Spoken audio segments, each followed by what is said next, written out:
चलिए। Hello friends, स्वागत है आपका इजिस दावा में। ठीक है, तो आज इस लेक्चर में हम पढ़ेंगे फंडामेंटल राइट। हाँ, इस लेक्चर में हम क्या पढ़ेंगे? फंडामेंटल राइट पढ़ेंगे। ठीक है, और फंडामेंटल राइट में हम इस पे 2 से 3 लेक्चर आएंगे लगभग। टोटल ये 21 सर का विजन के नोट्स है और ये हमारा तीसरा लेक्चर है ना? तीसरा लेक्चर है और हम फंडामेंटल राइट्स कर रहे हैं। आप लाइन बाय लाइन हम देखेंगे तो आपको चीज़ें मैच करती हुई दिखेगी। ठीक है, तो आज हम तीसरा लेक्चर कर रहे हैं और फंडामेंटल राइट्स है। ये 3 और 4 लेक्चर में आएंगी। ठीक है, थोड़ा बहुत बड़े हैं तो इसमें हम थोड़ा ज़्यादा समय देंगे। ठीक है, चलिए सबसे पहले फंडामेंटल राइट देखते हैं, है ना? मौलिक अधिकार। ठीक है, मौलिक अधिकार देखते हैं। तो फंडामेंटल राइट पे आप देखोगे कि जितने भी सभ्य समाज हैं वहाँ पे एक मौलिक राइट्स होते हैं लोगों के पास। इसका मतलब ये भी कह सकते हैं कि फंडामेंटल राइट्स होने की वजह से वो समाज सब हो गया, या सभ्य समाज होने की वजह से उस देश से फंडामेंटल राइट्स अधिक है ना? तो कहीं ना कहीं आपको देखने को मिलता है फंडामेंटल राइट्स और एक मौलिक अधिकार के बीच में बहुत ज़्यादा गहरा संबंध देखने को मिलता है। ठीक है, तो ये बोलता है कि संपूर्ण विकास अगर किसी भी सभ्य समाज में संपूर्ण विकास करना हो तो फंडामेंटल राइट्स होना बहुत ज़रूरी है। ठीक है, किसी भी देश इस समाज को सामाजिक और जैविक विकास करना हो तो उस देश में फंडामेंटल राइट्स बहुत ज़रूरी है। ठीक है, तो यह ध्यान रखिएगा कि फंडामेंटल जो संपूर्ण विकास, किसी भी समाज के संपूर्ण विकास के लिए फंडामेंटल राइट्स बहुत ज़्यादा जरूरी है। ठीक है, चलिए अधिकार है ना? अधिकार हमेशा कर्तव्य और त्याग के अनुपात में होती है। अधिकार हमेशा कर्तव्य और त्याग के अनुपात में होती है। ठीक है, आप ध्यान रखिएगा, ये अधिकार हमेशा कर्तव्य और त्याग के अनुपात में होती है। ठीक है, नेक्स्ट हमारा पॉइंट है कि प्राकृतिक अधिकार। हम देखते हैं अधिकार को 4 भागों में बेसिकली देखते हैं। पहला है प्राकृतिक अधिकार, दूसरा है मानवाधिकार, तीसरा है संवैधानिक अधिकार और चौथा है संवैधानिक अधिकार। है ना? तो इसको हम बारीक बारीक से देखते हैं। तो प्राकृतिक अधिकार है जो आपको प्रकृति ने दिए हैं। प्राकृतिक अधिकार जो है सार्वभौम है, उस सभी जितने भी जीव हैं सभी जीवों के साथ है ना? प्राकृतिक अधिकार जैसे कि हमें सांस लेने का अधिकार है। ठीक है, तो सांस प्रकृति ने दिया है, तो जो भी अधिकार है वो सार्वभौम है। ठीक है, और विवाद रहित है, इसमें कोई विवाद नहीं है। हम सांस लेते किसी को क्या विवाद हो सकता है? बात समझ आ रहा ना? तो जो अधिकार है प्राकृतिक अधिकार, उस पर कोई विवाद नहीं है। दूसरा जो बोलता है कि मानवाधिकार। मानवाधिकार का मतलब होता है जिसको एक ह्यूमन को होना चाहिए। ये मानवाधिकार जो है किसी जीव को नहीं होता, बस ह्यूमन को होता है। और ये ह्यूमन को क्या क्या होता है, ह्यूमन खुद अपने अकॉर्डिंग तय करता है, राष्ट्रीय और अंतर्राष्ट्रीय विधियों के अकॉर्डिंग। ठीक है, तो राष्ट्रीय और अंतर्राष्ट्रीय विधियों के अकॉर्डिंग है ना, ह्यूमन खुद तय करता है कि एक ह्यूमन का क्या अधिकार होनी चाहिए। ठीक है, अधिकार और कर्तव्य दोनों डिसाइड करता है। तीसरा हमारा है संवैधानिक अधिकार। बेसिकली संवैधानिक अधिकार जो है, संवैधानिक अधिकार जो किसी भी संविधान में लिखी गई हो उसको हम संवैधानिक अधिकार कहते हैं। है ना? मतलब वैसा अधिकार जो किसी भी संविधान या किसी दस्तावेज के द्वारा दी गई हो उसको हम संवैधानिक अधिकार बोलते हैं। दूसरा संवैधानिक अधिकार, जिसको हम लॉ के द्वारा हम उसको अधिकार देते हैं, जैसे लॉ के द्वारा हम अधिकार देते हैं, है ना? उसको बोलते हैं, क्या बोल देंगे उसको? हम बोलेंगे संसद का कानूनी, जिसे संसद कानून बनाकर उसको अधिकार देते हैं उसको। जैसे कि मातृबंधन योजना है ना, नारी बंधन योजना जो 106 संविधान संशोधन के तहत लाई गई थी। नारी बंधन योजना एक महिलाओं को अधिकार दी गई है। ठीक है, तो ये हमने कानून बना कर दिया है, संविधान में लिखा नहीं है और ना दोबारा लिखा जा सकता है। ठीक है, कोई ऐसा अधिकार है जो संविधान में नहीं है तो हमारे पास एक ऑप्शन होता है कि हम संविधान ना होने की वजह से संसद के द्वारा कानून बनाकर उसे अधिकार हम दे सकते हैं। ठीक है, तो संवैधानिक अधिकार आप समझ आए क्या? संवैधानिक अधिकार जो है बेसिकली जो है मौलिक अधिकार ही होता है संवैधानिक अधिकार, और यह संसद ये संविधान पर ही आधारित होता है, संविधान के अधिकारों पर ही आधारित होता है ये मौलिक संवैधानिक अधिकार, इससे अलग नहीं हो सकता ना। संविधान जिस प्रकार के अधिकार देना चाहता है समाज को, वही अधिकार तो होगा।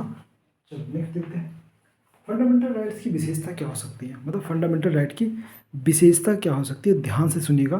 फंडामेंटल राइट की विशेषता यहाँ पे देखा है कि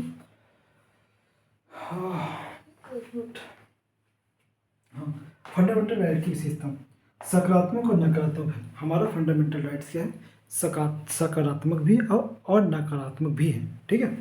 तो सकारात्मक किस बेस में, अगर आप आर्टिकल 14 लेते हैं तो इसमें बोला है विधि के समक्ष समानता। तो भैया बताओ विधि के समक्ष समानता लोग कैसे हो सकते हैं, आप थोड़ा दिमाग लगाओ कि जो विकलांग हैं उनको हम सही पैर वाले के साथ कैसे दौड़ा सकते हैं। तो ये नकारात्मक है। विधि के समक्ष समानता है ना, एक है विधि के समान संरक्षण।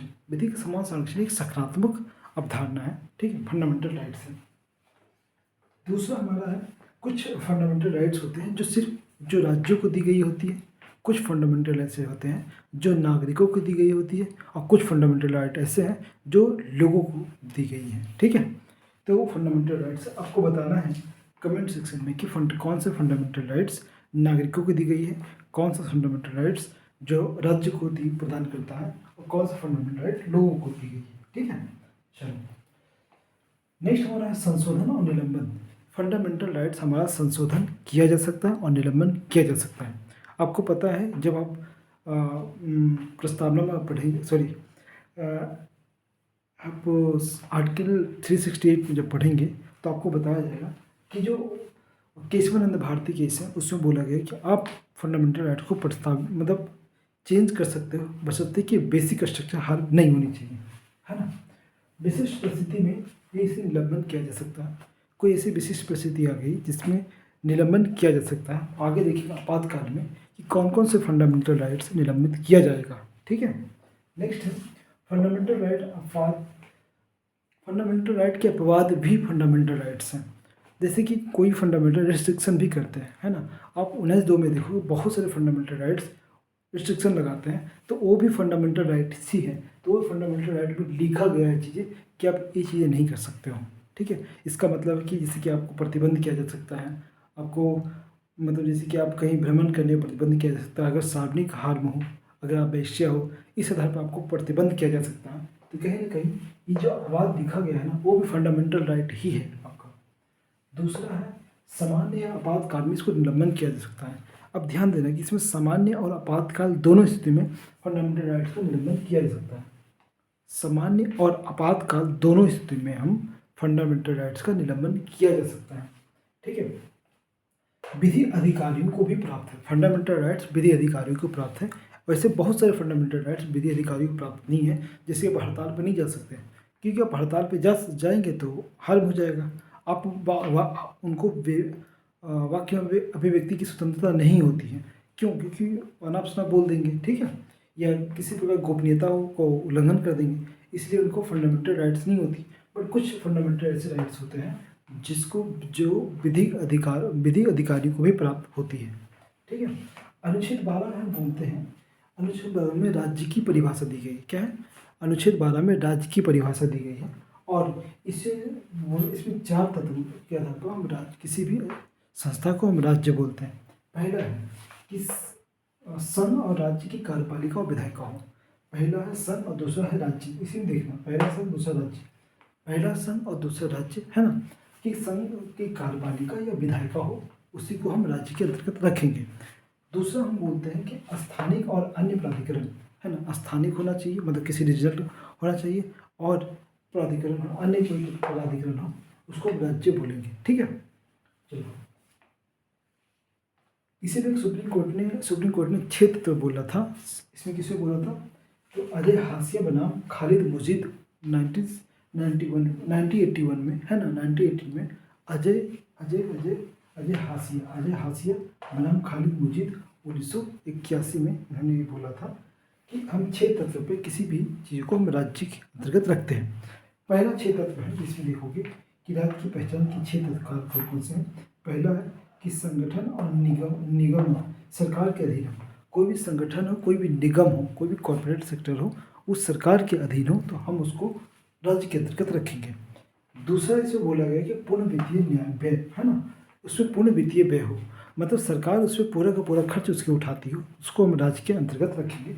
राज्य के अंतर्गत का मतलब है कि जिससे आप जवाब सवाल कर सकते हो, जिससे जनता सवाल मतलब हर एक चीज़ का हिसाब ले सकती है। अच्छा, हम कॉर्पोरेट सेक्टर को हम हिसाब नहीं ले सकते ना, लेकिन अगर वो राज्य के अंतर्गत आएगा तो हम उससे हिसाब ले सकते हैं कि आपने कहाँ कहाँ पैसे खर्च किए, हम आरटीआई लगा सकते हैं।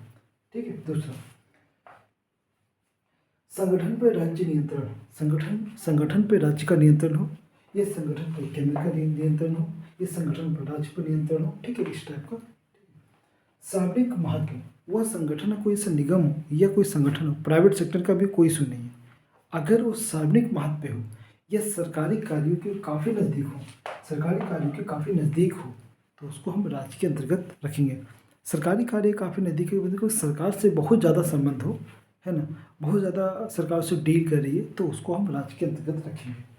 सरकार का विभाग संगठन को हस्तांतरित, कोई ऐसा विभाग है जो किसी, ये कोई संगठन है जो सरकार ने किसी अन्य को हस्तांतरित कर दिया है, तो उसको भी हम आरटीआई के राज्य के अंतर्गत रखते हैं। जैसे कि आप एयर इंडिया आप देखते हो, एयर इंडिया में कुछ स्टेक होल्डर हैं जो टाटा को दे दिया, फिर भी उसको राज्य के अंतर्गत रखा गया है। हमारे पास कुछ केस हैं जिसमें चंद्रमोहन खन्ना, है ना, चंद्रमोहन खन्ना, कौन सा, चंद्रमोहन खन्ना, चंद्रमोहन खन्ना बनाम एनसीईआरटी, है ना, एनसीईआरटी, चंद्रमोहन खन्ना, चंद्रमोहन खन्ना बनाम एनसीईआरटी। इन्होंने बोला है कि देखिए भैया, हम मतलब एनसीईआरटी राज्य के अंतर्गत नहीं आता है। दूसरा है हमारे पास सलीम संबीला संबीला शर्मा, संबीला शर्मा 2011 का केस है। इन्होंने ये बोला था कि जो निजी निजी निजी जो मतलब निजी अल्पसंख्यक की जो संस्था है जो गैर सरकार पोषित है, उसको भी हम राज्य के अंतर्गत नहीं रखेंगे। तो संबिला शर्मा 2011 में बोला गया था कि जो निजी अल्पसंख्यक गैर पोषित शैक्षणिक संस्थान है, निजी अल्पसंख्यक गैर पोषित शैक्षणिक संस्थान को हम राज्य के अंतर्गत हम नहीं रखेंगे। ठीक है। उसके बाद रूपा हुर्रा अशोक हुर्रा 2002 में ये बोला गया कि हम जुडिशरी को हम स्टेट नहीं मानते हैं, लेकिन फिर उन्होंने बोला कि देखो कॉमन कोर्ट बनाम भारत संघ, कॉमन कोर्ट बनाम भारत संघ में हम जो है जुडिशरी का कुछ डिसीजंस को हम राज्य के अंतर्गत रखते हैं, जैसे कि प्रशासनिक कार्य, जब प्रशासनिक कार्य करेगा तो हम सुप्रीम कोर्ट को हम राज्य के अंतर्गत रखेंगे। ठीक है ना, बाकी हम सुप्रीम कोर्ट को राज्य के अंतर्गत नहीं रखेंगे। ये किस में बोला गया था, ये बोला गया रूपा हुर्रा बनाम अशोक हुर्रा। ठीक है, हुर्रा। अब यहाँ पे 13 आर्टिकल 13 में क्या बोलता है भैया, आर्टिकल 13 में 4 क्लॉज पढ़ना है।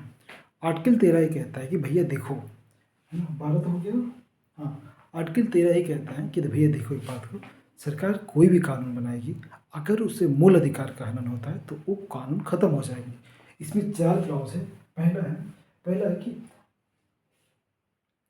संविधान से पहले कोई ऐसा कानून हो, है ना, ऐसी कोई परंपरा हो या ऐसी कोई एक्ट हो, है ना, संविधान बनने से पहले अगर वो मौलिक अधिकार का हनन करता है तो वो क्या होगा, खत्म हो जाएगा। ठीक है, पहला ही बोलता है कि संविधान से पहले कोई ऐसी एक्ट हो, कोई ऐसी परंपरा हो या किसी प्रकार की विधि हो जो मौलिक अधिकार से टकराएगा, उसको हम खत्म कर देंगे। ठीक है। दूसरा हमारे पास रहता है असंगत विधियाँ।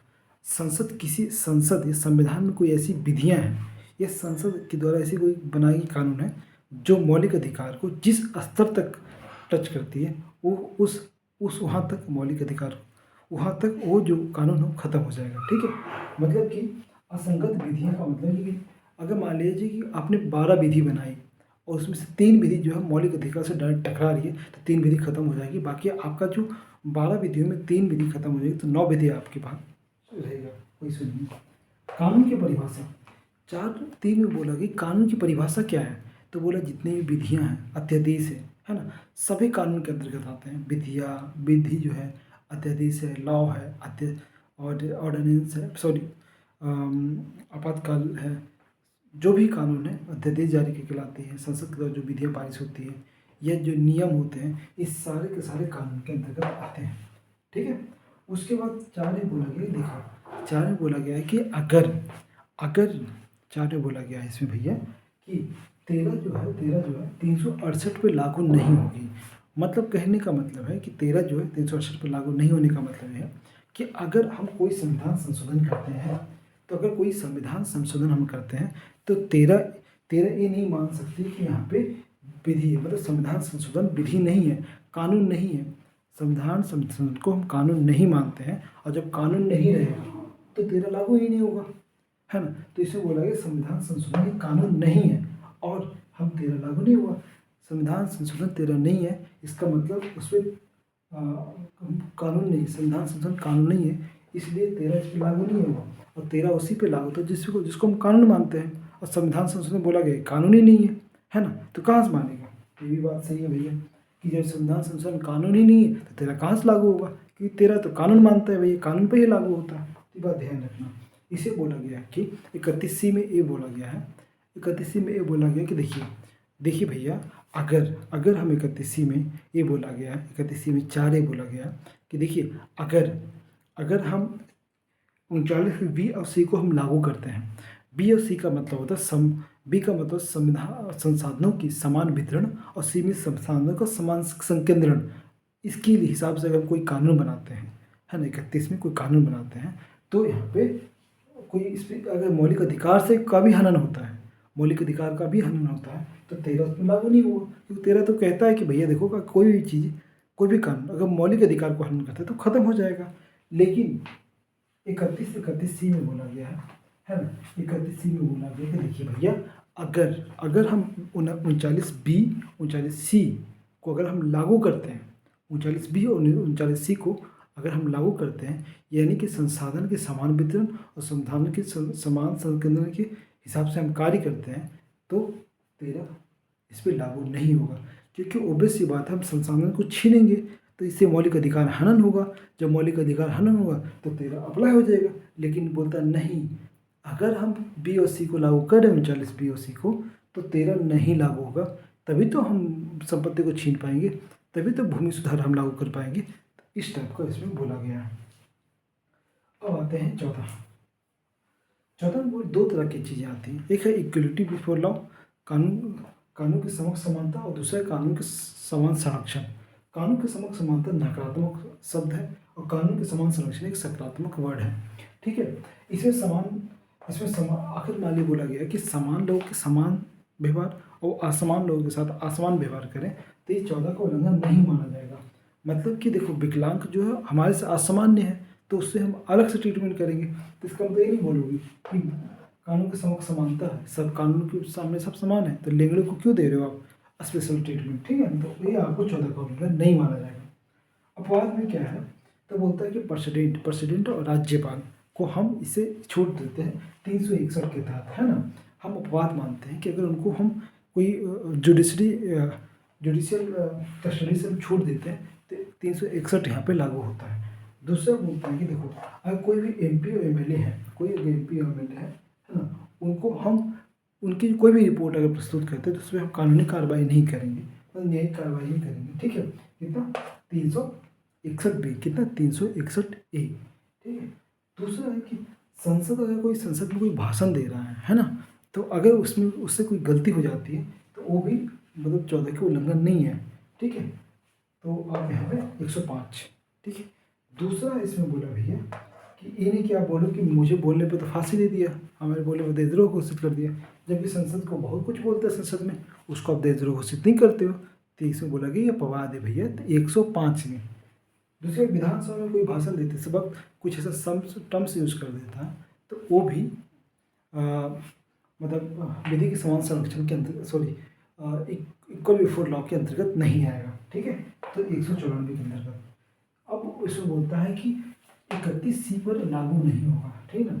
31C पर भी लागू नहीं होगा। 31C ये कहता है कि अगर हम किसी प्रकार का 39B और C को अगर हम लागू करते हैं, 39C ये कहता है, 31C ये कहता है कि अगर 39B और C को लागू करते हैं तो इस पर भी ये 14 लागू नहीं होगा, ठीक है। इसको नहीं बोल सकते हो कि BC के तहत हम समान संकेंद्रण क्यों कर रहे हो, है ना, और वितरण क्यों कर रहे हो, है ना, तो ये लागू नहीं होगा। इसको हम विधि के समक्ष समानता हम नहीं कह सकते हैं, ठीक है, कि हम सभी को समान वितरण करें, नहीं भाई, गरीब को हमको देना पड़ेगा घर, है ना। तो इसके तहत अगर कोई गरीब को हम घर देते हैं तो उसको हम कानून के समक्ष समानता के अंतर्गत नहीं रखते, इसको अपराध माना गया।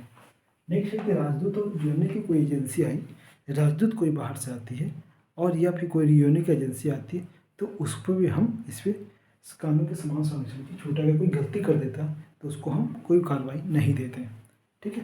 तो इस टाइप का हमारा अभी तक का आर्टिकल 14 तक खत्म हो गया। हम नेक्स्ट से देखेंगे 15 से स्टार्ट करेंगे। तब तक के लिए धन्यवाद, मिलते रहिए।